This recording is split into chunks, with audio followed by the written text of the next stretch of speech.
So hi guys, what's up? Welcome to my YouTube channel. Guys, out to this video po is tuturuan ko po kayo kung paano makita yung mga copyright claim ninyo sa YouTube na ina-upload ninyo. So ngayon guys, isa-isahin po natin tingnan at ituturo ko po sa inyo kung paano tingnan yung copyright claim.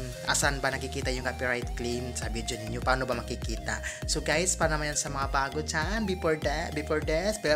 bago natin tingnan yung mga copyright claim ninyo, don't forget to subscribe my YouTube channel. At para naman sa mga bago dyan, don't forget to click the subscribe and tap the button bell para naman kayo updated sa YouTube channel ko. So ano guys, ngayon, tingnan natin yung mga copyright claim ninyo. Tuturo ko sa inyo ngayon kung paano. Tara, samahan niyo ko guys! So, ito na guys. So, punta na tayo dito sa Google Chrome. Hanapin mo yung Google Chrome mo guys. Ito.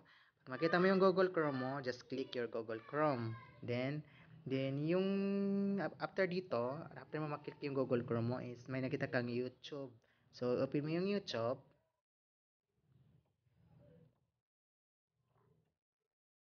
Diyan, okay.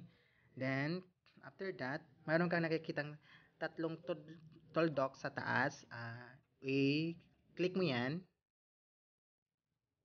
Then, so, pag mag-click ka guys, pag tingin mo sa desktop site, pag hindi sa naka-check yung desktop site, hindi sa naka-color blue, so, kailangan mo siyang i-desktop site, kailangan mo siyang i-check. So, guys, ngayon, naka-desktop site na siya. So, yung gagawin mo is, punta ka naman dito sa yung profile pic mo. Yung profile. So, just click your profile, guys. Yan. Then, after clicking the profile pic, you have to go to the YouTube Studio. So, just click YouTube Studio. Hintayin mo siya. Yan, medyo loading lang. Okay, nandito na siya.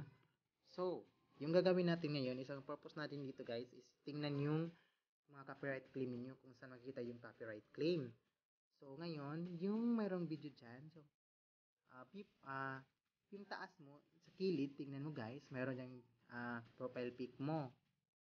Then, pangalawa, yung pangtatlo guys, just click that image, click mo yan, click mo yan. Yan, guys. So, yan. Ito guys, di ba nakikita mo yan, ito, may nakasugat na restriction, may nakalagay na nan. So, ang ibig sabihin yan guys, wala kang copyright claim guys pag nakalagay nan. Kasi pag mayroon kang copyright claim guys, yung nakasulat dyan is yung nan, yung nakasulat dyan is copyright claim. So guys, tuturuan ko naman kayo kung paano, like for example, pag may nakita kayong copyright claim sa video ninyo guys, so like for example lang po, yung copyright claim, i-click mo na yung copyright claim dito. Yan, i-click mo yan guys, dyan. Then may lalabas yan na mga kung anong gagawin mo. I-mute mo ba siya, or kasi may arrow yan guys. So yung arrow, sundin mo yung arrow like this. Yan, yung i-private mo ba siya? Kasi pag ipa-private mo siya guys, so hindi na siya makikita ng YouTube pag naka-private siya. So i-private mo siya guys para hindi na siya makita. So, or i-publish muna. After publishing guys, so kung naka-copyright dyan na, mahirap tayo magturo ngayon kasi lahat nakanan po. Mas madali po yung mayroon kang copyright claim. So pag mayroon copyright claim ka, all you have to do guys is just point like this, yung may nakalagay dyan. So, ulitin ko guys. So, yung may arrow dyan. May arrow yan dyan guys. So, click mo yan guys. Diba may arrow? Ito yung arrow. Near the public. So, open mo yan. Then, i-publish mo. Then, after mo publishing guys, may lalabas dyan na mga mute mo ba siya or change the music. So guys, so ngayon, alam niyo na kung paano tingnan yung copyright claim. Then alam niyo na kung paano mag-change kung may copyright claim kayo. So guys, ngayon, yan lang po guys.